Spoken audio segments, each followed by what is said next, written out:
Neighbors heard a piano at 3 amperes. M, the house was empty. Neighbors heard it first at 3 in the morning. A piano coming through the thin savanna fog, like a voice behind gauze. Bright, deliberate, not a practice scale, but a song shaped by hands that knew what they were asking the instrument to feel. Windows glowed weakly along Jones Street. Porch fans turned lazily, pushing warm air that smelled like iron and rain. The music came from number 119, the Carpenter House, which stood empty, locked, listed, and waiting. Before we begin, tell me, where are you listening from, and what time is it there? The year was 2019, late August, heat pressing the city flat. The Carpenter House had been vacant since early summer, after an estate sale peeled it of rugs and lamps and the porcelain spaniel that used to guard the hearth. The last owner, a retired piano teacher named Odile Carpenter, had passed in late spring. Her nieces lived up in North Carolina, good people by all accounts, but too far away to keep fresh flowers on the mantle. Realtors came and went with their careful smiles. Contractors measured crown molding and murmured about old wiring. But at 3 in the morning, the house was nobody's, and then very suddenly, everyone's. Caius Mercer lived across the street in an apartment above a bookstore that smelled like paper and cedar oil. He was 37, a sign painter by trade, a listener by habit. At 3:02, he stepped onto his balcony with a glass of water and a small, unreasonable hope that the sound would be a radio left on in a passing car. It wasn't. It had the weight of wood and felt and string. It had the soft percussive bloom that only happens when hammers strike and then get out of the way. He thought of the names of pieces like someone reciting Saints, Nocturne, Arabesque, Consolation, and then recognized the one it was. Claire de Lune played a hair slower than most, with crescendos that rose like someone standing up carefully from an old chair. He could hear the rubato in the right hand, the left hand anchoring, a conversation between patience and longing. The melody reached for the air over Forsyth Park and came back with a question. Caius put on shoes. On the sidewalk, humidity wrapped him in a damp shawl. Moths battered the street lamp. Down the block, a delivery truck sighed at a stop sign. The music continued. Not perfect, not sloppy. Human. Nora Bly stepped from the shadows of her courtyard with a leash looped around her wrist, her old hound Amos peering from behind her knees. Nora was 68, the kind of neighbor who knows who is supposed to be where and when. She tilted her head. Your radio. Her voice made it a question. Or is that in the house? It's in the house, Caius said, and the words made the night hold itself differently. They were not the only ones. Mr. Patel from the corner bodega came up the steps wiping flour from his hands because insomnia likes small projects, and he had been making dough for morning pastries. On the second floor of a yellow clapboard place, a girl in a college sweatshirt cracked her window and frowned. An Uber drifted past and slowed. Even the driver leaned, listening. At 3:08, Nora called it in. She had a way with dispatchers, polite, precise, impossible to ignore. House is listed vacant, number 119 Jones. We have audible music consistent with a live piano. We are gathering out front. Please send a unit to clear the property. She gave her name, spelled it, gave her number, spelled it, and ended the call with thank you in a tone that made the words into a promise. 2 patrol cars rolled up at 3:17. Blue lights turned low so they washed the houses in a suggestion instead of a demand. Officer Malik Rhodes took the steps 2 at a time, his hair braided neatly, a scar like a grace note at the corner of his mouth. Behind him came Officer Lori Fenwick, steady and compact, the kind of person who never lost track of where the nearest door was. They paused at the front door. The music did not pause. In the short stillness between measures, you could hear the damp city breathing. Let me try the realtor box first, Fenwick said. Odile's nieces had left a lockbox hooked to the iron rail. Fenwick called the on-call number posted on the yard sign, woke a man named Barrett, whose voice came up out of sleep like a diver out of deep water, and got the code. She opened the box, palmed the key, glanced at Rhodes. He nodded. She unlocked the door. Inside, the air moved in waves. The foyer smelled like lemon oil and old paper. A staircase curved up like a question mark. To the left, the front parlor opened wide, and there, by the tall window, sat the piano that had not found a buyer. A nape grand, walnut, its lid propped, its harp gleaming like a good secret. The bench was pulled out, the fallboard was up. No one sat there. But the song did not stop. Rhodes stepped closer, palms open, as if approaching an animal. Fenwick circled wide, eyes on corners and thresholds. Rhodes leaned and looked under the body of the piano the way a child looks under a bed. Empty. No pedals depressed. No one hiding. The music flowed with the serene confidence of someone who had forgotten to be afraid. The keys moved. Not all of them, just the ones the melody asked for, but they moved as surely as if struck by fingers. Rhodes watched a middle C rise and fall. He put his hand near the key, not touching, feeling only the movement of warm air. He swallowed. His throat made a sound like a small door closing.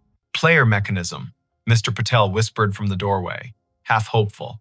Some have rolls hidden in the belly. Rhodes eased the bench back with his shin and lifted the front panel below the keys.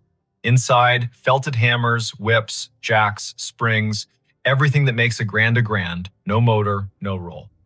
No belts, just the old generous mechanics of wood and intention. He let the panel fall softly back into place. The music reached the place where the melody thins into light.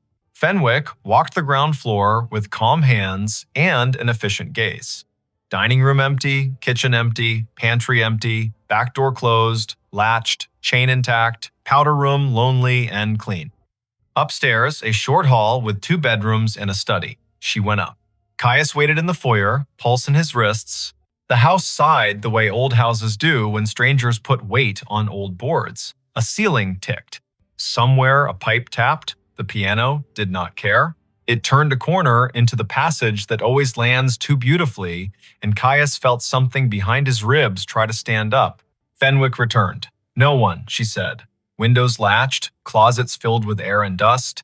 She cut a look at the instrument. The song decelerated like a train entering a station and came to its hush of an ending. The final chord hung and softened and then quiet. They all stood there for the kind of moment that takes its shoes off before it enters a room. Savannah shifted outside. Moths performed their soft violence at the glass. Across the street, a cat made a decision and took it back. Rhodes ran his hand along the piano's cheek as if it were a horse. He said, "I'm going to log this as an unsecured property check, no suspect found, no damage, no sign of forced entry. We'll notify the realtor to have a locksmith rekey and to secure the back windows." He looked at Nora. "We can sit on the block a while. If it plays again, call." Nora nodded. She had that way of nodding that promises she will do more than that.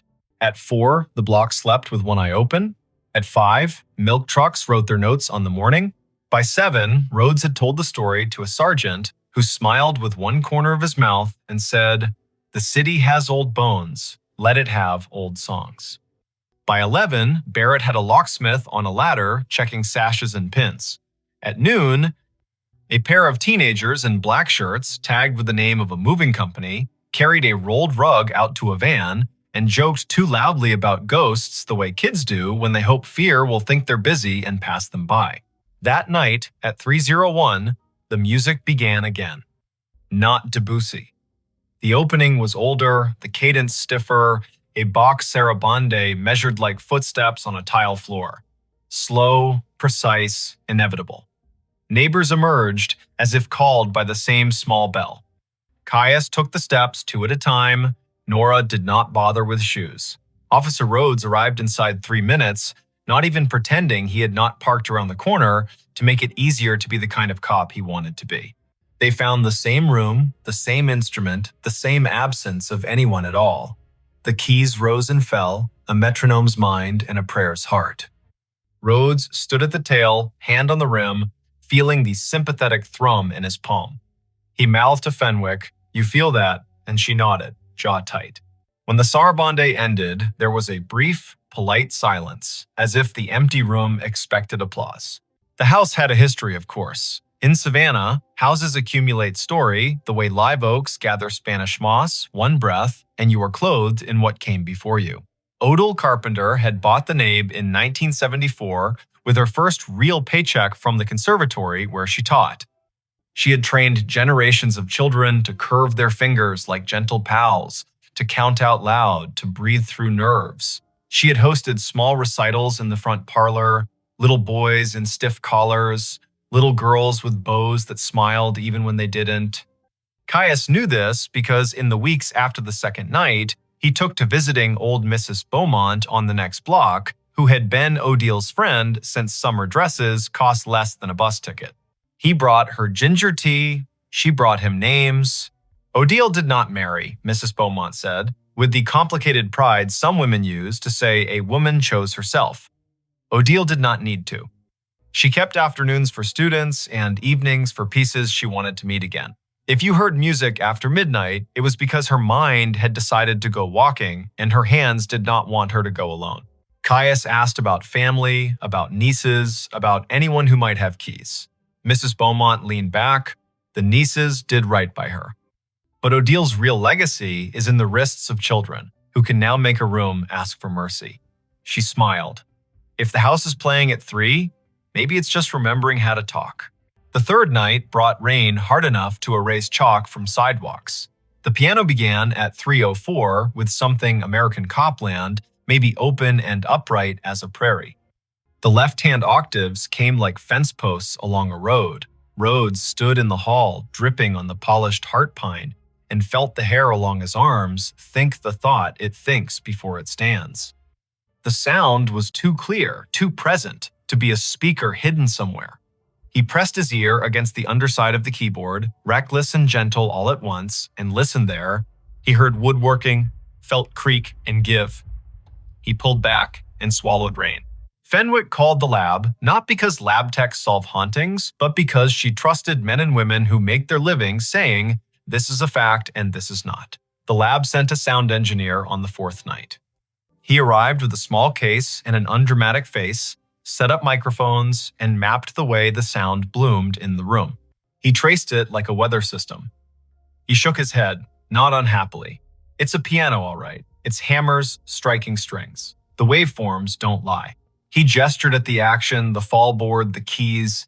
If it isn't a person, it's a mechanism I have never met. You'd think it was a player, Mr. Patel offered again, stubborn as a superstition that used to keep you safe. But where's the roll? Nora crouched and put her palm flat on the bare floor in front of the lyre, breath held like a child listening to a secret inside a seashell. She looked up. Feel that. They all did. Not a vibration exactly, more like a miniature version of thunder when it is far and polite. As if the house were a body with a heart beating very, very softly. Caius began to arrive early, at 2:45, with a folding chair and a thermos. He took notes in a small pad he used when hand-lettering menus for restaurants. Tempo, piece, weather, number of listeners. He discovered that the set lists, if that is what they were, made a kind of sense. Debussy the first night, liquid and moonbitten, Bach the second, exacting and austere, American the third, shoulders back. On the 5th night came Chopin, a nocturne in E minor that stepped like someone finding their way through their own house in the dark without turning on the light. On the 6th, Satie, that famous gymnopédie that sounds like someone remembering a conversation and only later realizing what they should have said. On the 7th night, the piano did not play. At 3 o'clock, the block held its breath, and then, shy or wise, let it go. Caius packed his chair, embarrassed at his own hope. Nora turned on her porch light and then, half smiling, turned it back off. The realtor, nervous about liability, scheduled a full inspection the next day. A structural guy with hands like shovels walked the joists and hummed. A piano tech from Tybee Island arrived with a satchel and a reverence. He took the action apart and laid its bones gently on a quilt.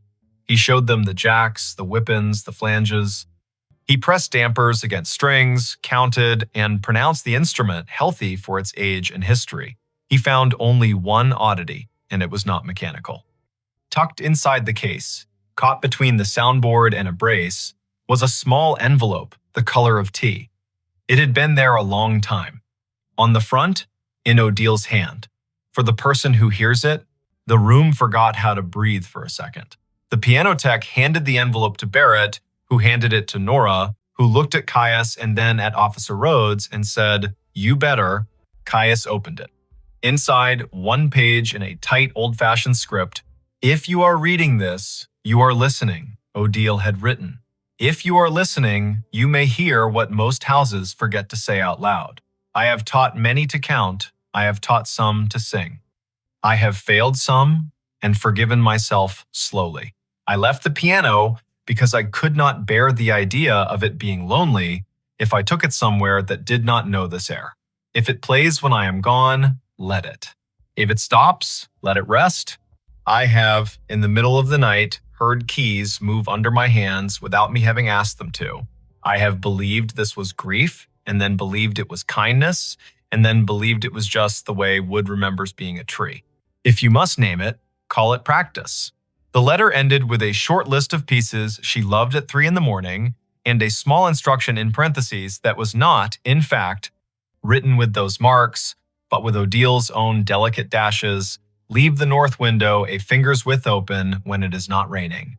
The instrument likes to hear the live oaks whisper."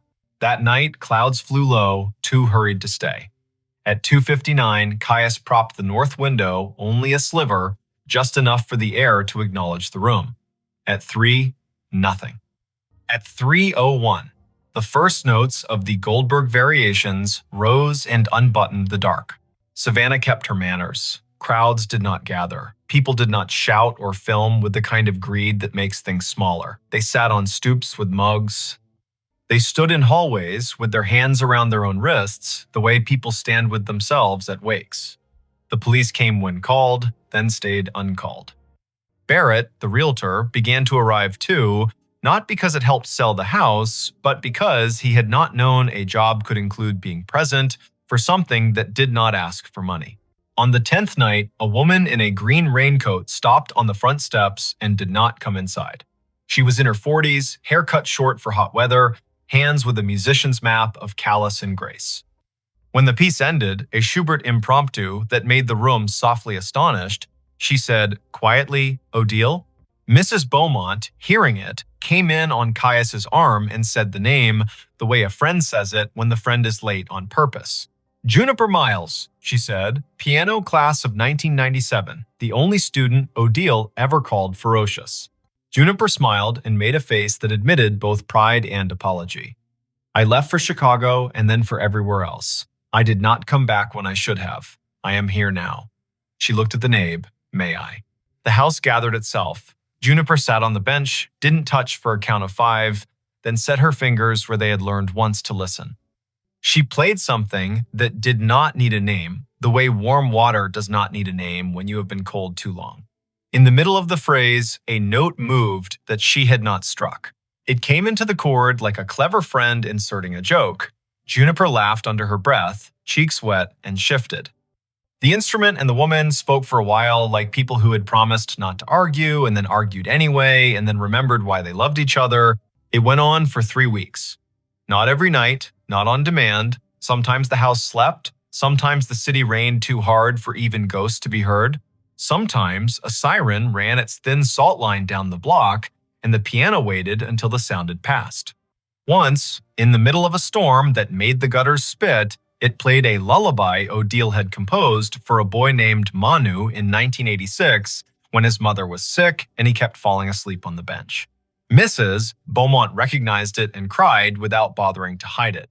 The story found its small, polite way into the paper, 2 paragraphs on page 3, written by a local reporter who understood that fact and wonder are not enemies. The headline used the word mystery because that is the word that lets everyone keep their peace. No one mocked, no one tried to monetize. In a city that sells its own past by the scoop, that was a kind of miracle. On the last night, October arrived dressed as September's tired sister. The air cooled, the live oaks shook their sleeves. Caius woke at 2:40, not startled, just called.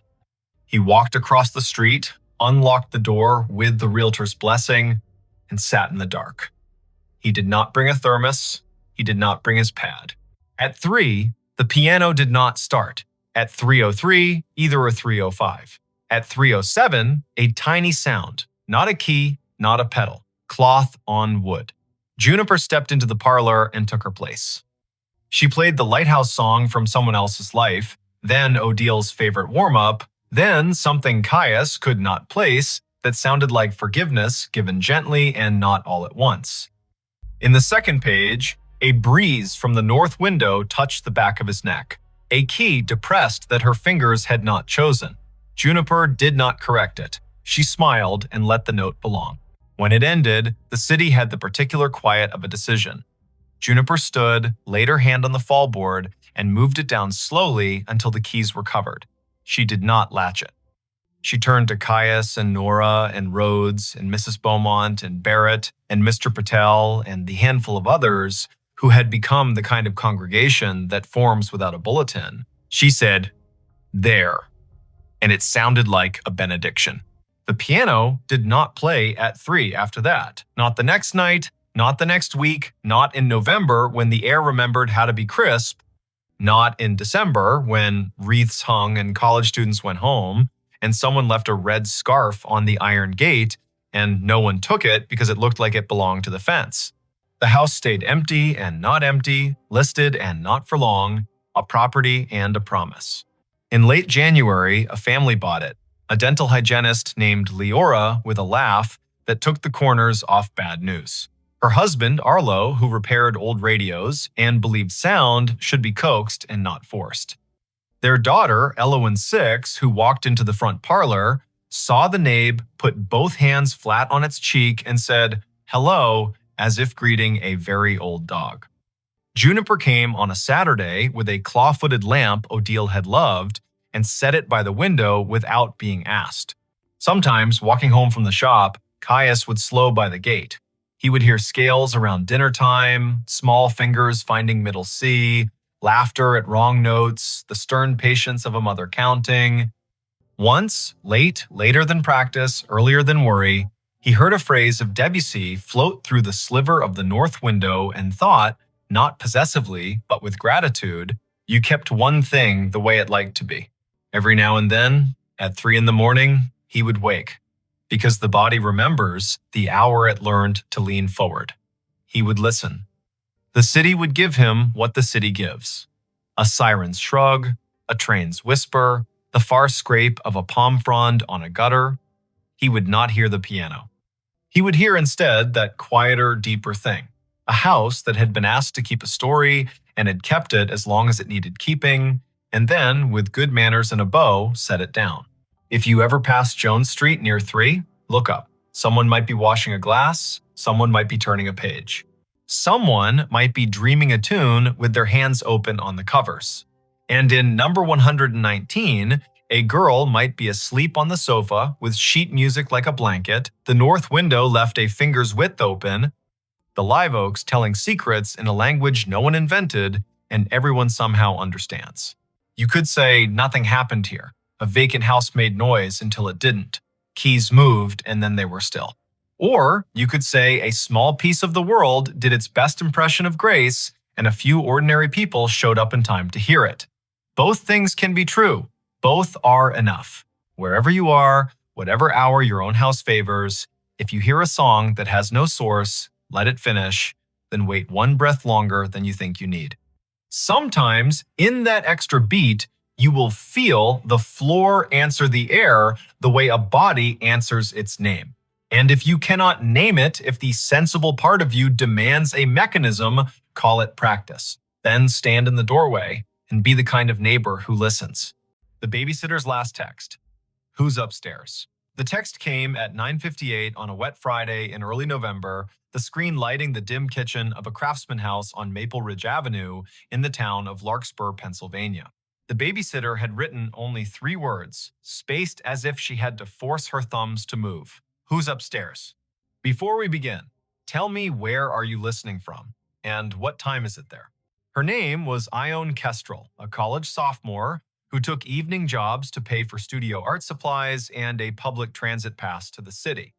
She was a quiet soul with a quick wit, the kind of person who noticed the way rain made halos around streetlights and the way children's laughter changed when they grew tired. 2 kids slept under that roof that night, a 6-year-old boy named Briar and his 3-year-old sister named Lark.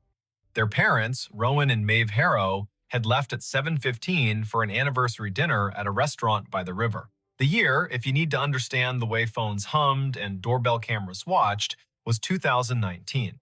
The house at 42 Maple Ridge was one of those old American stories, built in wood and memory, a deep porch with a swing that complained just enough to be charming, oak floors that spoke out loud when the humidity changed, crown molding thick as a picture frame. At the back, a narrow staircase rose from the mudroom to a short landing, and then up again into the second floor where the bedrooms sat in a row like well-behaved children. At the top of the main stairs, there was a crawlspace door that had once led to a linen closet and now led to a barely insulated wedge of attic, hot in summer and sharp with cold in winter, the kind of door that makes a welcome thud when it closes and an unwelcome thud when it doesn't. Before the Harrows left, they did all the small, loving rituals. Maeve set out a plate of sliced apples, a bowl of popcorn, and a note that read, "Help yourself to anything except the scotch." Rowan pointed to the thermostat and said the heat pumps kick on if the temperature dips. Fancy house, but the bones are stubborn. He smiled at Ione in the doorway, hair damp from the drizzle, denim jacket dotted with rain. Text us if the storm knocks the power out. Text us if the kids wake and ask for the song about the lighthouse. Text us even if you think it'll make us look overprotective. It won't. At 7:30, the children were bathed, pajamaed, and nestled into beds that smelled faintly of line-dried sheets. Ione read the lighthouse song twice, and the little girl fell asleep with a hand on the brother's shoulder, a tether strong enough to hold a moon in place. At 8, the dishwasher hummed its modest lullaby. At 8:20, the rain came harder, dropping like a handful of pebbles thrown by a polite intruder. At 8:42, the doorbell camera pinged, announcing a raccoon with ambitions. Ione's phone ticked with messages from a group chat, small bursts of jokes and memes. She answered 2 and then set the phone face down, because she had promised herself she would be the kind of sitter who watched and listened. She put a kettle on. She chose a mug with a hairline crack because hairline cracks reminded her of river maps. She stood at the back window and watched the alley, where a single streetlight blew a cone of yellow onto the wet blacktop like a candle someone had forgotten to snuff. At 9:21, a floorboard spoke upstairs. It was not the sound of a child rolling over and not the polite pop of wood releasing humidity. It was a stepped-on sound, slow and weight-bearing, forward and then a tiny, deliberate back. Ione took one breath, then another. The kettle clicked off. The house returned to its normal choir. She checked the baby monitor screen. 2 small forms slept. The greenish night vision painting dreams onto their faces. She told herself she knew old houses. She told herself wind can make timber say things it doesn't mean. At 9:36, the sound came again, above the kitchen this time, in the hallway between the children's rooms. One step and another. A long pause. Then the faintest scrape, as if someone had scuffed a shoe and then, embarrassed by the sound, tried to rub it out with the sole. The kind of scrape that turns the air thin. Ione lifted the house phone from its cradle because old houses carry old phones like relics. No dial tone because this was 2019 and the landline was a costume. She put it back and picked up her cell. No missed call, no alert from the doorbell camera. She opened the parent's contact, hovered, did not press. First, she would look, she would be careful. She would not give Rowan and Maeve a reason to race home on wet roads unless there was a reason. She climbed the back stairs because they felt less like a stage. Each step was shallow and careful. The rain softened to a hiss. Her breath became a guest she had to host with manners. At the landing, the air grew cooler. She could see down the short hall into the little boy's room, the lighthouse nightlight casting a steerable arc of white. She could see the girl's room door nearly closed, just enough to make a crescent, the way some children like it. She could also see the crawlspace door at the top of the main stairs. It was closed, latch turned. That mattered more than it should have. She waited. Sometimes the house wants to know if you have patience. Sometimes it will reward you with silence. Sometimes it will not.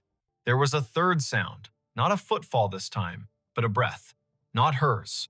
Not a child's soft, open-mouth exhale, but the kind of breath that pauses at the end like it is tasting the air. It came from the darkness beyond the crawlspace door, except the door was shut. Ione felt the tiny hairs along her forearms confess themselves to fear. She stepped into the boy's room. He slept with his mouth open just a little, lower lip shiny. Good. She stepped to the girl's room. Little Lark had turned onto her stomach, stuffed rabbit tucked under her chin. Good. When Ione moved back into the hall, her eyes caught something at the far end where the light thinned. A strand of damp hair lay across the floorboards, faint as a pencil mark, a single narrow ribbon that did not belong to either child. It glistened. She knelt without thinking and picked it up. Cold. Clean. Long enough to belong to someone grown. She stood up too quickly and steadied herself with a hand on the wall. Her palm pressed into a nail head that had been painted over and sanded down so smooth it felt like a coin. She thought the oddest thought then. If I press that nail in, will the crawlspace door open by itself? She smiled at herself because fear makes even introverts dramatic in their own skulls. She returned to the back stairs, slow and exact, and only when she reached the fourth step from the bottom did she glance at her phone. The time read 9:58. The text she sent herself, as if letting the words exist outside her head could make them smaller, was only 3 words. Who's upstairs? She meant to send it to Rowan, she meant to send it to Maeve, she meant the message as a half-joke with a serious underlayer. But the thumb that had learned to move fast learned the wrong dance. It went to her friend in the group chat, and by the time she realized, the message had already become a tiny flare in half a dozen pockets around town. Her friend replied with, "What are you doing?" and also joking, right? And also put them on speaker. Ione did not reply. She set the phone on the counter face up this time. She took the largest knife from the drawer and then immediately put it back because knives are not courage and courage is not noise. She chose instead a heavy flashlight from the mudroom shelf, the kind that doubles as a hammer. She clicked it on. The beam carved a clean white tunnel along the baseboards. She moved to the bottom of the main staircase now because if fear wants you to circle, wisdom wants you to cross. The newel post was worn as a handshake. Family photographs climbed the wall. A wedding photograph near the bottom showed Rowan in a blue suit and Maeve in a dress with sleeves that looked like light. Higher up, a picture of Briar in a lion costume, nap-flattened mane, grinning with the sincerity only a 6-year-old can manage. Above that, near the top, a framed landscape. The glass reflected the flashlight beam like a lid. Halfway up, she paused. There was that breath again. Not a cough, not a snore. A breath like someone who had been holding still too long and had to remind their body to keep doing the automatic things. The sound came from beyond the last step, in the shadow to the left, where the crawlspace door Saturday. It was closed, latch turned. She aimed the beam at the brass. The metal showed a fog that had not been there a minute ago, condensation, from a mouth that had exhaled near it. She kept her own mouth shut because you cannot take breath back once it is out. The latch moved. It moved too gently to be gravity. It made the tiniest metal-on-metal sigh. Then it stilled, as if the person behind the door had realized they had announced themselves and decided to pretend nothing had happened at all. Ione's voice, when it came, was not loud. It was firm in the way a music teacher's voice is firm when she asks a child to stop tapping the desk with a pencil. I'm a babysitter. The police are on their way. If you are a neighbor who has made a mistake, this is your chance to leave without me seeing your face. If you are not a neighbor, this is your chance to decide to be one. Nothing moved, but the house did a small thing then. It clicked. A sound traveled through the baseboards from kitchen to parlor like a cricket chirp. The refrigerator compressor had kicked on. The world had not narrowed to only this door. She stepped higher. She brought the beam closer to the latch. She did not touch it. She watched a drop of moisture on the brass slide very slowly toward the handle and then stop, held by a force that did not want to be named. From the children's rooms, nothing. From outside, rain. From down the hall, a draft like someone had opened a mouth to speak and then decided not to. She took the phone, thumb shaking now not from drama, but from the body's strange understanding of scales. She typed 911 and the call went through on the first chime. The dispatcher answered with a first name and a county. Ione told that calm voice her name, the address, the fact of 2 sleeping children, the fact of a locked door with breath behind it that did not belong to the family. The voice said, "Officers are on the way." The voice said, "Stay on the line." The voice said, "Do not open the door." So she did not. She watched it the way you watch a stage when you know the performer is already in the wings. She told the dispatcher every small thing she saw. The latch is fogged. The brass is pitted near the screw head. The paint around the jamb is chipped the way it chips when someone tries to open a door with a butter knife. The dispatcher asked about the kids, and she told her about the lighthouse song because sometimes the answer to a safety question is a story that proves you are paying attention. It took 6 minutes for the first cruiser to roll into the alley, though those 6 minutes ran long like string you cannot find the end of. 2 officers climbed the porch steps, rang the bell softly out of habit, then tried the knob and announced themselves. Ione walked down the main stairs, not taking her eyes from the crawlspace door, unlatched the front door, and stepped back quickly so the officers could enter. Their names were Officer Tamsin Dupre and Officer Hal Moran. They were young enough to still wear the job like a coat borrowed from a bigger relative, and old enough to know when to keep their weapons holstered because children were sleeping. Ione pointed. The hall was framed now by their bodies and the yellow hallway light and the cleaner light of the flashlight. Officer Dupre nodded, raised a hand to let silence accumulate, and then approached the door with a slowness that reminded Ione of a conductor raising a baton before the first downbeat. Dupre put 2 fingers lightly on the latch and did not move it. She bent, eye to the thin seam between door and jamb. She inhaled. She did not exhale for a count of 3. Then she did, a controlled tide. She mouthed one word to Moran. "There." Moran moved with that cop-slow speed that reads as kindness until it becomes a tackle. He positioned himself on the knob side. Dupre took the hinge side. They counted without sound. Moran turned the knob and pulled. The door did not open. Dupre drove her shoulder low into the panel, and the old wood decided to be new and gave with a crack that sounded like an ankle breaking far away. The space beyond was small, angled, cluttered, with things families save because they carry stories in them. A fan with no blade, a suitcase with travel stickers that meant Paris had existed once for someone in this house.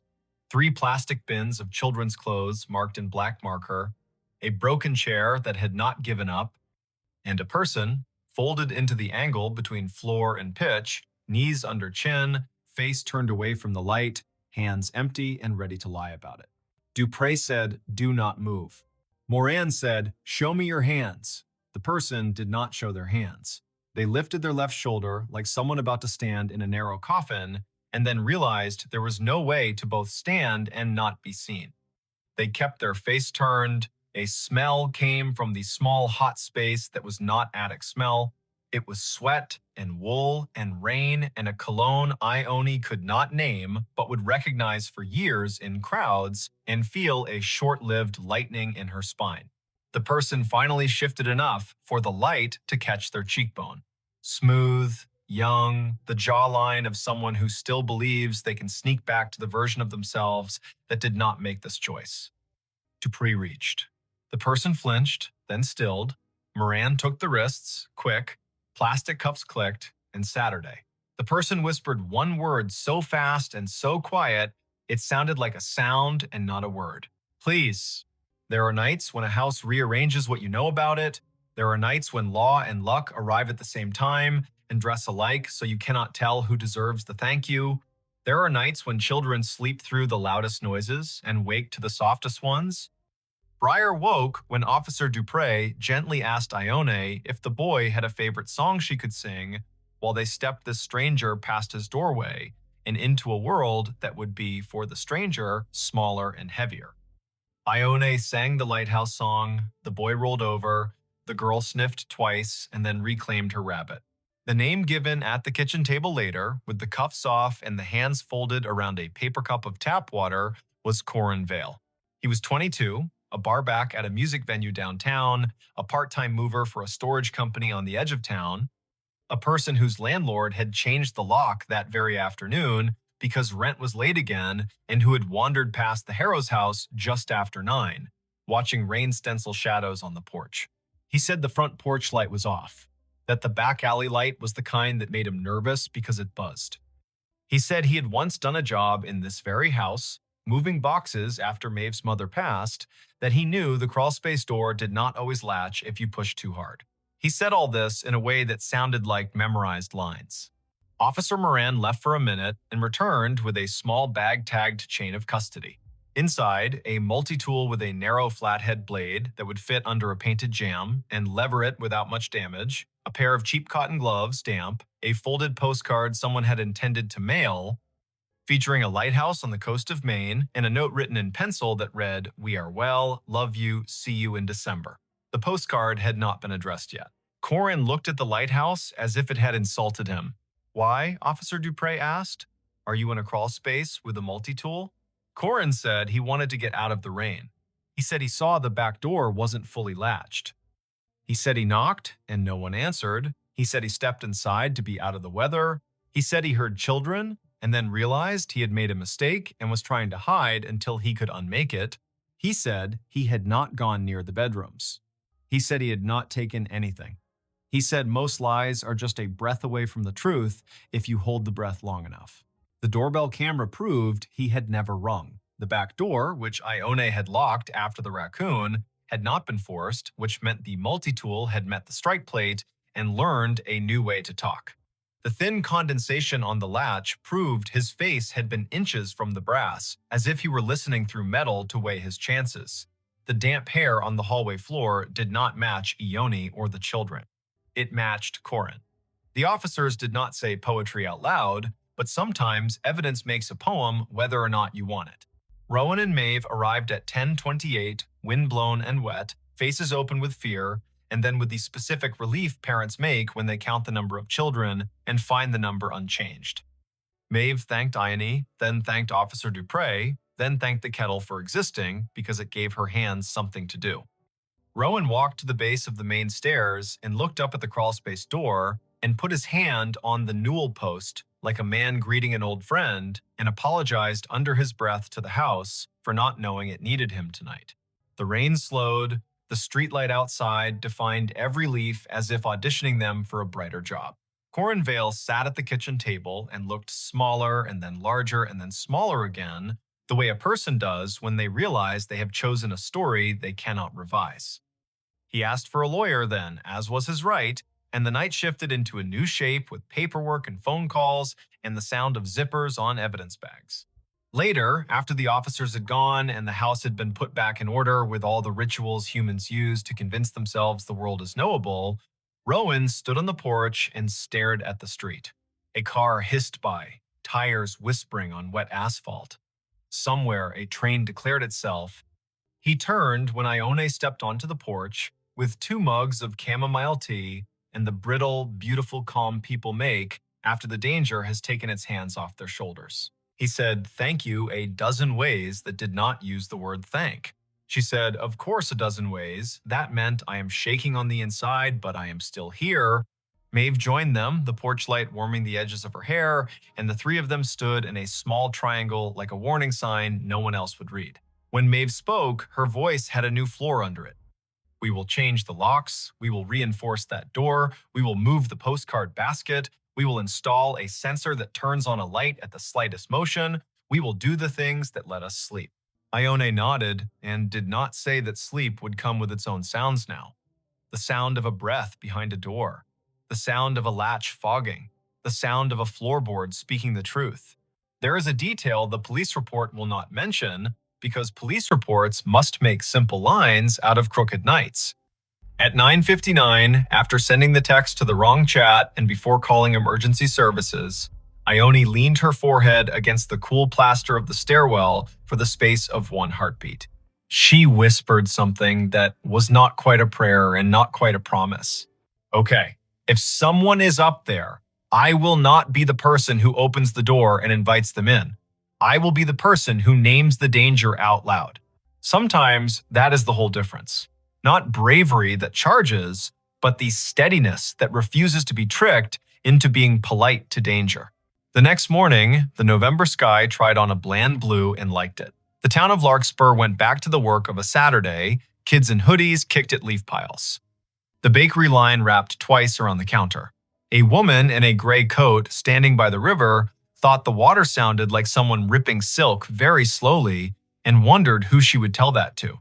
Ione slept past noon and woke to a peanut butter text from Maeve, which read in that shaky grammar of gratitude, "Come by for dinner anytime. And also, I found your denim jacket on the porch swing. And also, there will be pie tonight if you want pie." She smiled and answered with too many thank yous and one yes to pie.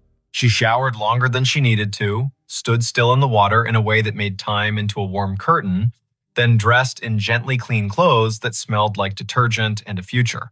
When she stepped outside, the air had that crisp edge. That means the first hard frost has already visited and left behind a postcard of itself on every windshield. Maple Ridge Avenue looked like an old movie taught to speak color. She walked past houses that had their curtains open a little wider than usual, past neighbors who held eye contact just a second longer, the way people do when the story has almost become a myth and they want to remind themselves it is still shaped like a person. On the Harrow's porch, there were new screws in the latch. The crawlspace door upstairs had a length of wood screwed diagonally across it like a stern eyebrow. A small motion sensor had been installed in the hall. It blinked a polite green and then went to sleep. The kids were in socks, sliding across the floor, laughing the laugh that children make the morning after a storm when the yard is new again. Rowan handed Ione a slice of apple pie on a paper plate and said again what he had said the night before, but with the daylight, making his voice warmer. "You kept your head, you called, you stayed steady." That is the whole job sometimes. We will tell people that part when we tell them the story. Not who he was, not what he said, not the smell. We will tell them you named the danger and didn't let it decide your speed. The town told the story in its own ways. The newspaper, which had been saved from extinction by a stubborn editor named Lita Quinn, wrote a piece with the careful headline, "Babysitter's Quick Thinking Leads to Arrest in Overnight Burglary Attempt." The group chat learned, gently from Ione herself, that sometimes jokes congeal into myths, and myths can be mean. At the music venue, a bartender wiped the length of the bar 3 times, then once more, then stopped. At the storage company, a supervisor stared at a stack of moving blankets and tried to add up what the numbers meant about people. There is not a moral here, sharp and so clean it can cut bread. There is not an ending where everyone claps and the house resumes being only a house. There remains a door with a new diagonal board and screws that will loosen over time and be tightened again. There remains a boy who will ask, on a night 2 weeks later when rain drums the gutter, "Can you sing the lighthouse song one more time?" And a girl who will say, not the part where the foghorn sounds, that part sounds like a giant in the crawlspace. There remains a young man named Corin, whose first court date will arrive with a sky the exact color of the alley light, and who will have to decide whether to say the word sorry to the ceiling or to the faces in the room. At 9:58 on some future night, a phone will light in some other kitchen in some other town, and a person will type 3 words spaced out as if their thumbs had to be convinced. Who's upstairs? If you are that person, hear this story as a map of breath. Name the danger, make the call, keep your voice exactly as loud as it needs to be and no louder. Stand where you can see doors and hallways. Carry light. Remember that a latch that fogs is a sentence the house is trying to say. Let the sentence finish. If you are listening from a city, may the traffic outside be ordinary and honest. If you are listening from a farmhouse that knows every creek by its first name, may the wind be the only guest tonight. If you are listening in a small apartment where the neighbor's footsteps already live in your ceiling, may you learn the grammar of each tread so well that the first strange syllable tells you exactly what to do. The babysitter's last text was a question pointed upstairs, but the real end of the story is how she answered all the other questions pointed at her. Will you panic? Will you try to be polite when the moment calls for clear? Will you open a door because silence asked sweetly? She chose no, no, and no. She chose the shape of a steady voice on a thin line. She chose to be the reason the house could go back to being only wood and memory. Some nights, when she passes the Harrows by chance and the porch swing is still, she hears only the rain and the river, and that is enough. Some nights, she hears the old door upstairs settle as the heat kicks on and thinks, with a small smile, that even a house can be taught to breathe more quietly. And on the better nights, every window along Maple Ridge holds a square of light cut, perfect as a fresh slice of pie, and the street keeps its watch, and the children sleep so deep the world could rewrite its rules, and they would wake to the new rules fresh and ready to be memorized. If that happens where you are, tell me when. Tell me what the air smells like. Tell me the hour, spoken slowly so the world cannot run away with it.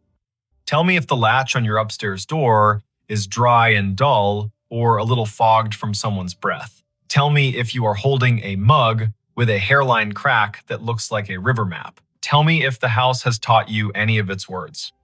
And if your phone lights at 9:58 and the message reads as simple and terrible as a knock, remember the kitchen in Larkspur and the steady girl in the denim jacket, and say out loud to no one and to everyone, not tonight, not on my watch, not in this house. She bought a storage unit. The tape inside explains. She bought the storage unit on a wind-pushed Saturday in early October, the kind of day when flags along the frontage roads snapped like polite warnings and the auctioneer's voice carried clean across the lot. The place was called Milepost Storage, just outside Tulsa, Oklahoma, a long row of corrugated doors facing a strip of prairie that kept trying to become a parking lot. She was not a flipper by trade. She was a librarian who liked old paper and lost letters. Her name was Leora Penn, and she raised her hand on a hunch when the auctioneer said the original renter had defaulted contents as is, cash only. Before we begin, tell me, where are you listening from and what time is it there? The year was 2020, that long elastic year that stretched and snapped and stretched again. Leora had a quiet car with a trunk that clicked shut like a punctuation mark. She had a brother named Finch who texted her thrift store photos like fortunes. She had a mother in assisted living who remembered questions but not answers. And now, for $430, she also had Unit B, 17, 6x10 dust inscription on the floor like an abandoned sentence. The auction staff cut the lock. The door went up with a skipped beat rattle. A smell slid out that was not quite mildew and not quite time. The light, sweet rot of cardboard and old leather. Inside, 3 banker's boxes labeled with a hand that pressed too hard. 1 wardrobe box crumpled along one spine. A busted desk lamp with a brass gooseneck shaped like a question about to be asked. A milk crate of records with sleeves that had forgotten how to hold themselves. And on top of everything, as if someone had said it last and with a decision, a small gray cassette player with a built-in speaker and a rectangle of yellow tape across its lid. On the tape, block letters in Sharpie, "Play me first." The wind moved in the alley between the units and made the metal doors talk to each other. Leora crouched in the rectangle of shade, thumb hesitating for the length of one breath, then pressed the play button. At first, there was only hiss, then a rustle that could have been a sleeve or a curtain, then a man's voice testing his own name like a microphone check. "This is Calder March," he said. "If you found this, you probably also found the rest. Please listen to the whole thing before you throw anything away. I am not saving myself here. I am trying to return what does not belong to me." The date is June 23rd, 2003. The place is Driftwood Storage on Route 49 outside Amarillo. I am saying that out loud, so when the tape gets copied and mislabeled, I can still put the world back where it goes. The sound of a chair leg grumbled against concrete. Papers shuffled. A small metronome of tapping began and stopped. The man took a breath that had a weight in it. I fixed pianos for 20 years, churches, schools, people with money who thought sound was furniture. In '97, I started keeping a log of every instrument that had a story stuck in it. By story, I mean the thing you hear when the room gets quiet and the wood remembers. Don't roll your eyes. If you have never heard cedar explain itself at midnight, that is not my fault. Leora smiled despite herself. She didn't know why she had nearly laughed. Maybe because the voice was so unembarrassed by its own certainty. She adjusted the little volume wheel, the speaker fuzzed, then settled. "I am recording this in a storage unit for a reason," Calder said. "There is a Baldwin Acrosonic in here with its fallboard down and its keys covered by a towel that used to be jade green. On top of it is a shoebox with the words "Keep for Jaspers" written in pencil. I took that box from a house that was being cleared in a hurry. I told myself I was keeping it safe. I told myself I'd hand it back when the time was better. That was 8 years ago. The time never got better. It got brighter and louder, and then it got mean, and the box stayed under my bed like a small dog that thinks it has permission. Today, I am putting it where it belongs, which is somewhere a person can choose it or not choose it without me choosing for them. The tape clicked. He continued. If you are Jaspers, or you loved one, or you know one, please keep what matters and toss the rest. Just know this first. The shoebox contains letters between two people who met at night school at Tulsa Community in 1974. Their names were Odell Frost and Evo Jaspers. He was 20 and thought he was already late. She was 24 and tired in a way a person shouldn't be at 24. They wrote like the world was going to let them live wherever they set the words down. The letters stopped just before Christmas, 1976. The reason is not a twist. It is the average tragedy. She got sick and then sicker. He did not know how to write to a sickness that took her mouth away. The last letter is his to her. He mailed it 3 days after the funeral. The envelope came back rubber-stamped, forwarding order expired.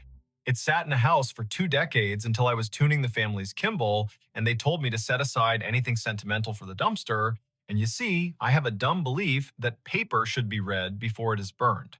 A gust pushed gravel down the row like a handful of beads. Leora paused the tape and looked into her unit, as if the boxes could confirm this story. She set the player on the wardrobe box and lifted the top of the nearest banker's box. Receipts. Polaroids with the color cooled to a vintage sadness. A folded travel map with lines drawn like veins between Amarillo and Tulsa. The milk crate of records gave up a Carole King sleeve, rumors with a coffee ring, a gospel record from a church in Sepulpa. The cassette player droned a faint motor whine as if it were eager to continue. She pressed play.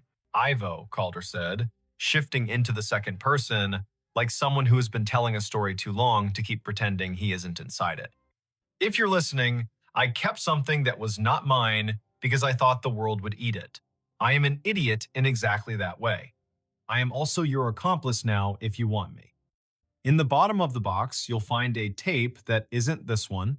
It is labeled December 27th, and you can guess the year. It is her, Odell. The last night, she felt up to getting her voice into a machine. She didn't tell you because she didn't think the machine could hold the shape she wanted to say to your face. I don't think machines can hold shapes either, but sometimes they keep the outline well enough that a person can fill it in. If you would rather not hear it, don't. Burn it and say a kind word and go make a sandwich. If you would, then sit and be ready to forgive yourself after. Whatever you do, don't listen driving. Ask me how I know. Leora's hands moved before her mind did. She slid the wardrobe box aside and hauled the banker's boxes out into the light. The tape ran. Calder cleared his throat once, then offered one last breadcrumb. I am going to leave this unit with rent paid for 6 months. I'm leaving the desk lamp that looks like it belonged to someone who wanted to read long after the room gave up. I am leaving the Baldwin cupboard, which is disrespectful to instruments and necessary for dust. If you are not Ivo or Kin and you opened this and felt a tug, maybe you are the kind of person who opens doors in museums you're not supposed to open. I can't stop you. But if you take the tape, take the box too. Stories get lonely if you split them. All right? That is me done. I'm going to label this Play Me First and lock up. I will drive to a diner where the coffee tastes like someone loved it an hour ago, and I will not look back. Good night. The tape wheezed to a stop and stayed there with its little spools paused, like eyes that had decided to blink and stuck. Leora ejected it. The cassette was the cheap clear kind with gray hubs, a bite taken out of one corner like a mark from a nervous jaw. She set it aside carefully and went to work on the shoebox in the bottom of the second banker's box. There it was, the penciled Keep for Jaspers, in a hand that had tried to write neatly when it wanted to run. The lid resisted at first with that dry hiss cardboard makes when it has sealed to itself. She slid a fingernail under and lifted. On top, letters in a stack, rubber band fossilized to a brittle loop, and then snapped quietly when her thumb found it. Dates in the corners. 1974 in April. 1975 with summer still in the stamp. A ticket stub to a cinema that no longer existed. A brochure for night classes with prices that looked like jokes now. And at the bottom, as promised, a cassette slid against the rough cardboard and knocked once. Leora lifted it out. The label was crooked. December 27th. The year written very small. 1976. Her hands were not shaking, but they were listening. Her car's dash still had a tape deck because she had refused to trade it in for a newer something that didn't have teeth for music. She almost walked to the car. Then she stopped because a voice in her head sounded suspiciously like Calder's caution about driving and hearing a thing that bent your understanding of what sound can hold. She looked around for an outlet. The storage office would have one, but the manager had retreated with his clipboard and his coffee to the room with the little TV. Leora picked up the cassette player. A miracle. It had batteries. She grinned at an object in 2020 that ran on forgiveness and double A's. She set the old player on her trunk, fed the tape in with the care the machine rewarded by accepting it smoothly, and pressed play. Hiss. The slow wind of old magnetism waking. A distant clink like a glass set on tile. Then a woman's voice that arrived the way snowfall sometimes arrives in a drought, soft first, then unapologetic. Evo Jaspers, she said, you told me never to record because I try to edit my life when there is a red light. I am ignoring you because not everything we decide together should stay decided. It is the 27th. Christmas is done with me. I am done with it. I wore the scarf you bought, even though it makes me look like a librarian from a story where the librarian unbuttons her blouse at the end and chooses a wild life. Stupid scarf, perfect scarf. I loved it. I am sitting at the kitchen table, and I can hear the refrigerator think. You always say refrigerators think too much, and look how the milk tastes of thinking. The voice was not shaky. It had the kind of steadiness that is not bravado, but a gift a person gives to the people listening. Odell breathed in as if drawing a line she wished were longer. I am not going to make it to spring, she said in the tone of someone admitting they are not going to make it to a movie on time. Nothing tragic in my voice, love. I am trying to keep the tragedy in my hands on this table. I want to put them down gently so they do not wake anyone. I am not afraid. That is not bravery. The body is tired, like a clock, that has been asked to keep time for a dance that went one song too long. What I am is greedy. I want more of you. I want to watch you learn how you stand when there is a child at your hip and a skillet on the stove and a song in your head. I want to hear your temper forgive your mouth. I want to finish organizing the Broken Spine novels at the bookstore, even though we both know I only work there to borrow sentences and put them back.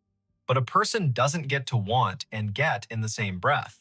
Leora leaned against the car and closed her eyes for a count that surprised her with its length. The lot around her had its own noise, the rattle of a chain on a flagpole, a truck lugging in second, a crow that had lost its patience with something on the fence, but the voice made those sounds pat themselves on the head and promised to be quiet. You asked me once what I wanted you to do if I left first, Odell went on. I said remarry and be happy, because that is what you are supposed to say if you do not want to be accused of clutching. I have a different answer now, and I am allowed to revise because I am still here with breath in my pocket. I want you to put a box in a place where a stranger could find it, with instructions that say, take what you need. Not because I think romance belongs in thrift shops, but because the world seems to pass its tenderness along that way. We pay attention to what we do not expect to find. We pick up what someone else set down and we think, oh, I get to decide two lives right now, mine and theirs. It makes us more careful with both. She laughed, that short, violent laugh people make when they almost cry and disagree with their face about it. If you find this after I am gone, congratulations on your snooping. You love me enough to live in my kitchen after my kitchen belongs to dust. You love me enough to put your ear to a machine when it would be easier to put your head in a pillow. I will not say do not be sad. Be as sad as you please. Be ridiculous with it for a while. Wear your sadness out like shoes on a long walk, and then when they have holes in them, throw them away and go barefoot for a month. But promise me you will buy new shoes when the weather turns.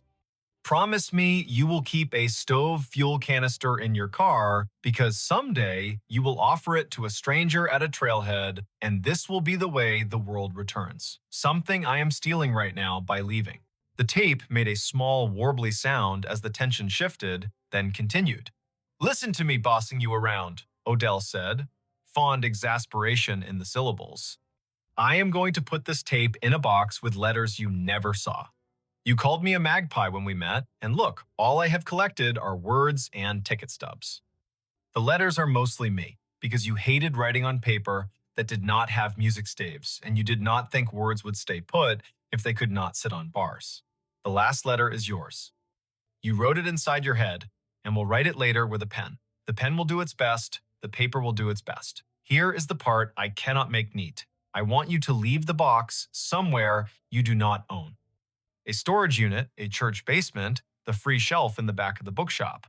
Somewhere a person has to choose to look twice. She paused, and the tape sighed with her. The thing you always say about pianos is in my head, she murmured. That they carry the memory of every hand that asked them to be more than wood. I don't know what I am asking you to be. More than wood, less than a shrine, something that can be picked up and put down without breaking. You are good at that. Your hands know how to pass a thing. The end of the tape came with a soft click, like a door catching. Silence fell with dignity. Leora stood in the concrete wind, the cassette player ticking to itself, and realized she had been holding her breath in a way that made her chest feel like a drawer that didn't want to open. She exhaled and felt the world get its shape back around her. The storage yard's manager had wandered out to smoke and had stopped in the doorway, watching her kindly from behind his own weather. He raised his chin in that American way that means, do you need another person or should I go pretend not to see you? She shook her head and put her palm on the trunk as if the metal could read it.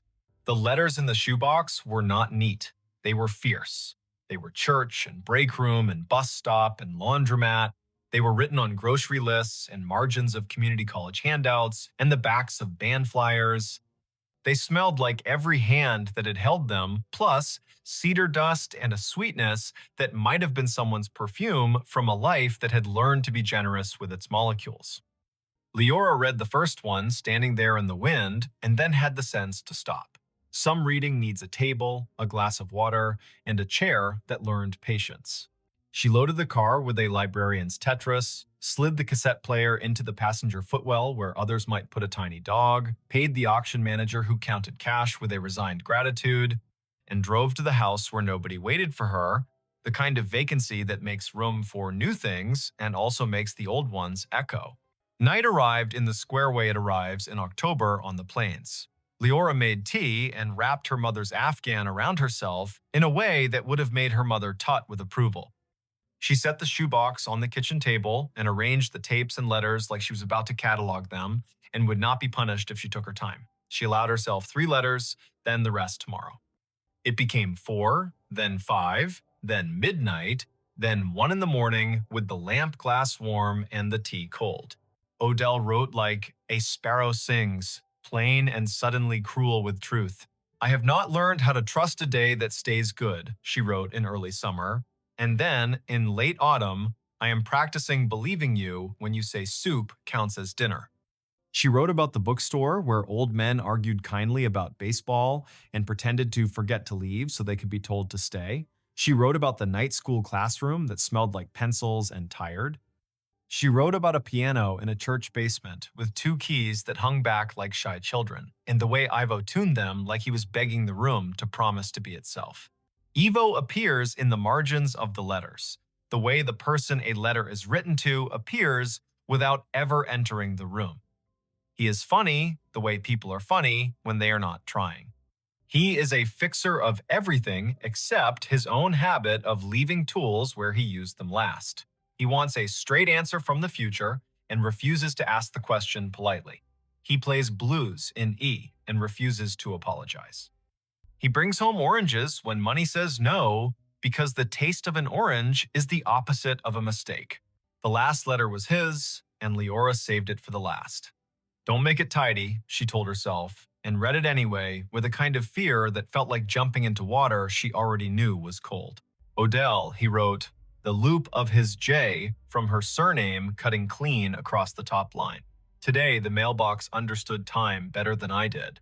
It gave me back the envelope I had paid to send. I am grateful to a thing that has no mouth. I am writing this in the room where you laughed at me for liking a rug with so many flowers it looked like the rug was trying too hard. The rug is trying less hard without you. Everything is. I put your scarf on the back of the chair you always refused to let the cat sleep on, and the cat sat there for an hour, mad as a relative. I do not know how to be a person. Yesterday I did, and I expected to today, and look, I will try again tomorrow because you made me promise to be stupid with trying. I am putting a shoebox where the world can trip over it. If a stranger finds it, I hope they are the kind who is brave enough to open things that are not theirs and gentle enough to put them back. I hope they write to tell me so I can stop pretending the box is a secret and call it what it is, a return. He had signed only Ivo and then smaller. Forgive me for not getting there in time for the last joke you told that wasn't funny. I would have laughed if you had asked me to, but I am glad you didn't ask me to. Leora slept in the chair with the Afghan around her shoulders and the tape player on the table like a small guardian that had learned to keep watch without being asked. Morning came with a plainness that felt like a blessing. She woke, poured new tea, and wrote on a note card with firm letters that made the pen behave. To anyone named Jaspers connected to Odell Frost. Please call. Then she paused, took a breath, and replaced the word call with write. She did not know why until later, when the answer came folded in an envelope that smelled like someone's drawer. She found Ivo in the only way some people can be found now, by a trail of mentions that led to an obituary that did not brag. He had died in 2011 in a house where the cat had once slept on a chair. The obituary had the names of a sister and her 2 sons, a line about the instruments he had tuned for churches that might not have known what generosity costs, and a sentence that made Leora grip the paper. Survived also by the music he never got to write and the people who played what he fixed. The sister lived in Ponca City then. A search produced a different address in Bartlesville now. Leora wrote the note card anew and set it under a magnet on her refrigerator to stare back at her while she did dishes and decided if it was her place. 2 days later, she mailed a letter with the caution and audacity of a person who has to cross a room to hand a stranger back their own past. She included a copy of Calder's label in the corner because she wanted to prove that intention can be inherited. She waited. Waiting learned her name and sat down in her kitchen with its patient lamp. In a week and 2 days, an envelope arrived with a stamp that had been placed on at a slight angle, the way a person with a careful hand becomes human at the last second. The return address said Jaspers, and Leora sat down on the rug and read with her back against the pantry door. Dear Miss Penn, it began in a slanted script. My name is Anza Jaspers. I am Ivo's niece. I do not know how you got my address, but if you did it politely, I will thank you instead of yell. My uncle used to say, if you make a thing and put it in the world, you do not get to decide how it travels. I am relieved he is right. I know about Odell because I am named after her. He told my sister and me her story when we turned 12 so we would not confuse romance with rescue, and he told it again when we turned 20 so we would not confuse grief with identity.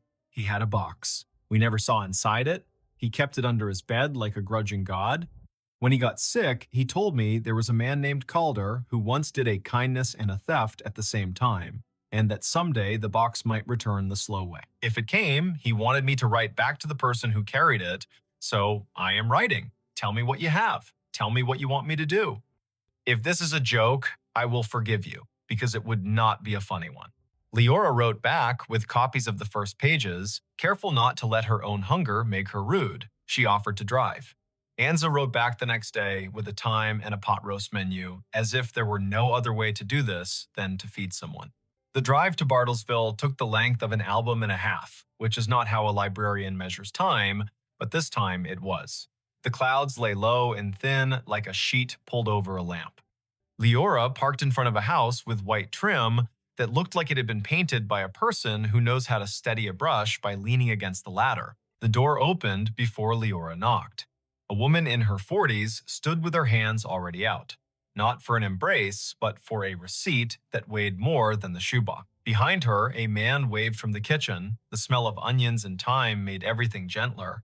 Anza was the kind of person whose face tells you 50 stories before her mouth says one. She took the box and set it on the table and did not open it for a full minute. Then she did. Her mouth moved a little, not because she was trying to speak, but because a person's lips sometimes learn to read when their eyes cannot keep up. They listened to the tape at the table with hands flat on the wood, not because anyone asked them to, but because it felt like a way to offer stillness to Odell's voice. When the part came about being ridiculous with sadness and wearing it out like shoes, Anza laughed the small laugh of a person who recognizes the flavor of the advice. He said that, she murmured. He said it like he was inventing the metaphor in front of us, and I have a tape of the original. The room held that sentence like it was catching something fragile. They ate pot roast with pieces of potato that had learned the taste of everything else in the pan. They drank coffee that was new enough to forgive any conversation.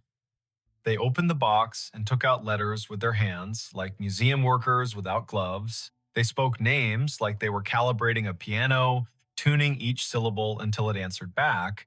That night, Leora drove home under a sky that pretended to be empty and was not. She left the radio off so the car could hear what the night was doing. She slept and dreamed of a storage unit that kept changing its door color, and every door she opened was a different past returning itself. She woke with the taste of dust in her mouth and did not mind. In the weeks that followed, the box lived a second life in a house that understood how to host it. Anza read a letter a day out loud at the table with the window cracked and the dog asleep under her feet. She wrote Leora small updates. Today I learned how Odell laughed at my uncle's fear of oranges. Today I learned that night school used to smell like chalk and resolve. Today I learned that a person can fit a year inside a paragraph and still find room for the weather. Calder's name became a project. They wanted to thank him and did not know how to find his breath in the web. Leora tried phone directories from Amarillo with her librarian stubbornness. She found 3 Calder marches that were not him, and one who had moved 2 years prior with no forwarding address. She found a piano tuner's business listing with a disconnected number. She turned to a stack of clippings and found, in a small column with a blurry photo, a mention of a memorial for a Calder M in a church that had bad lighting and kind carpet. The date was 2007. The photo showed a pair of hands holding a felt strip and a tuning hammer. The caption did not brag. A life, it suggested, that had done work and left the room better. Anza wrote a letter anyway. She wrote it as if it were going to be read out loud to a person who could not afford to be bothered unless the bother was beautiful. She mailed it to the church. She mailed one to the storage facility in Amarillo in case anyone there had inherited the story. She put one in a book at the free library on her block, tucked into a copy of a novel nobody seems to want when they need it and everybody wants when they have room. She addressed one to no one, put no stamp on it, and tucked it in the shoebox under the letters. In December, Snow performed its first attempt, failed, and tried again with a more persuasive voice. Leora went to visit her mother, who held her hand, and asked her what year it was, with a tone that admitted timelines are slippery now. Leora said it aloud, 2020, and then, when her mother smiled at the neatness of the numbers, Leora added, "It is also Tuesday afternoon and you like soup." Her mother nodded, satisfied by specifics. Leora read to her from one of Odell's letters. Her mother, who had always loved women who refused not to be clever, laughed once and said, "Tell her to write more." "I'll tell her," Leora said, and did not correct the tense. On the last day of the year, a small package arrived on Leora's porch in weather that could not decide whether to rain. It was wrapped in brown paper with string, old-fashioned on purpose and not by necessity. The return address was a music shop in Amarillo that smelled, when she opened the door, of rosin and hope. Inside the box, a cassette labeled in a different hand. It said simply, "Driftwood." Then, a date in 2003. A note was tucked in. "You do not know me," it read. "I run the counter at the place where Calder used to buy strings cheap and swear under his breath that the new strings had no patience. We found this in a drawer where the receipts go to forget their names.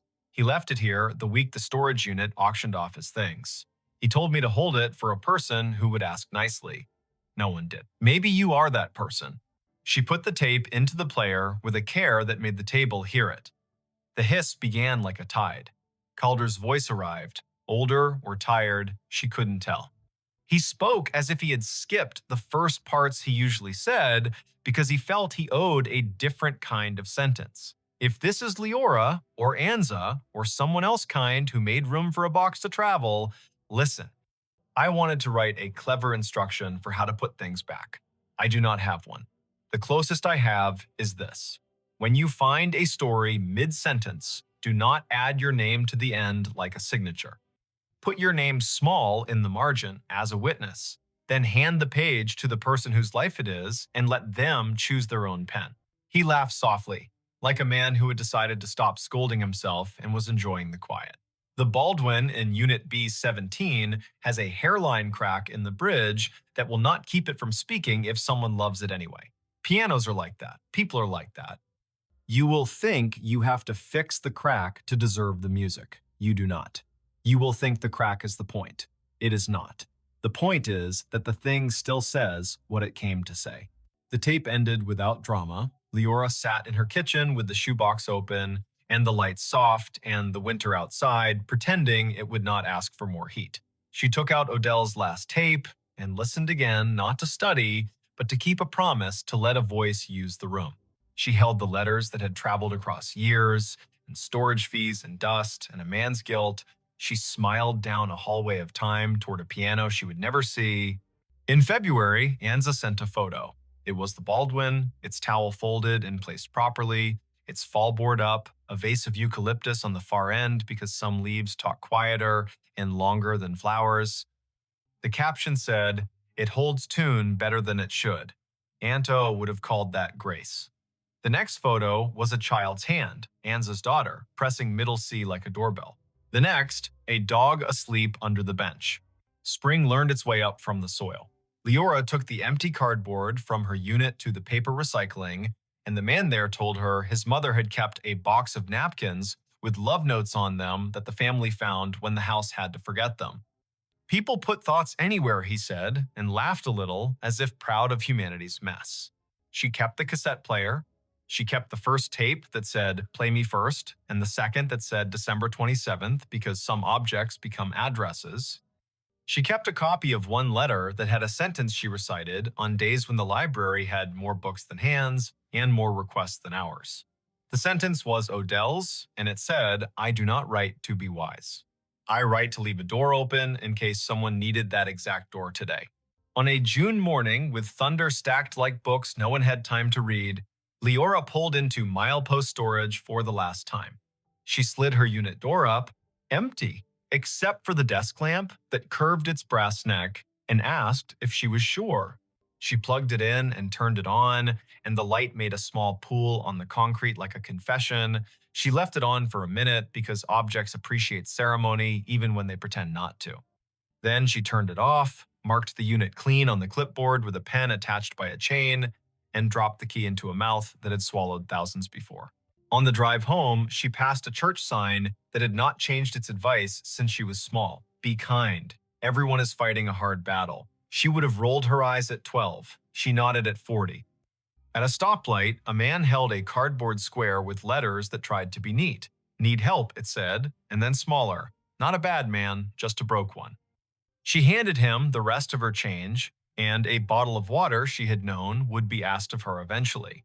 His thank you had the shape of a person accustomed to sudden doors. Years later, when her mother's memory folded itself like a map and slipped into a drawer that did not belong to any room, Leora took the box of letters to the assisted living and read them aloud on Tuesdays. Not all of them. Some are private and stayed private. Enough that a circle of women who had once been harsher with themselves than they deserved sat a little easier in their chairs and made the kinds of noises women make when a sentence lands where the body keeps its truest things. One afternoon, a woman who seldom spoke said softly, "Put a box in a place where a stranger could find it," and then laughed like a girl about to run. If you are listening to this story, there is probably a door near you.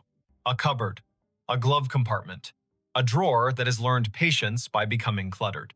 Somewhere in your town, there is a shelf where someone has left what they could not keep, and someone else will take what they did not know they needed.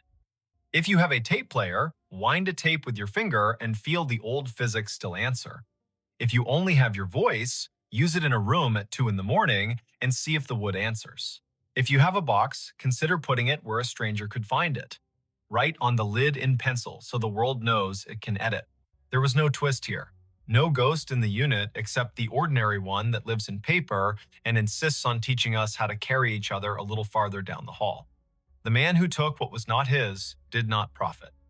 He apologized. The woman who wrote did not survive long enough to call it a memoir, she survived long enough to call it a door. The man who loved her grew old and kept tune. The people who came after learned the shape of falling in love with strangers and the more difficult shape of giving the thing back. And so, if it is late where you are and the house has stopped making its usual noises, pour water into a glass and notice the sound it makes when it hits the bottom, hollow turning to full. Think of a box under a bed. Think of a storage unit with a label you can't resist. Think of a piano with a hairline crack that still sings like itself. Think of a sentence in a letter that arrives in a year you needed it, from a person who never knew your name and said it anyway by accident. Then stand, walk to whatever door you have, and leave it open for one slow, careful minute, just long enough for someone who needs exactly that door today to find their way through.